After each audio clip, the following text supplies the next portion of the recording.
মাশাল্লাহ, আমাদের চিংড়ি মাছে বাচ্চা দিয়েছে, সেজন্য আমরা ঝোপঝাড় অনেক বাড়িয়ে দিয়েছি, কারণ যেন ওরা খেয়ে ফেলতে না পারে ওদের বাচ্চাকে। তবে খেয়ে ফেলছে কয়েকটি বাচ্চা, চোখে দেখে খুব খারাপ লাগছে আমার কাছে।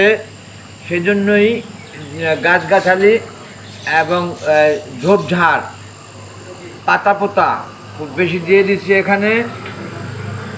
ওদের যে ডিম দিয়েছিল সেই ডিম ফুটে ফুটে বাচ্চা বের হচ্ছে খুব সুন্দরভাবে। আপনাদেরকে সেইভাবে দেখাতে পারতেছি না, কারণ ঝোপঝাড় বেশি আর চিংড়িগুলো বেশি বেশি যে, এজন্য বাচ্চা খুবই ছোট ছোট, যা দু একদিন গেলে আপনারা নিঃসন্দেহে বুঝতে পারবেন।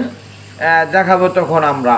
অনেক ধন্যবাদ, thank you very much, Dhaka aquarium centre.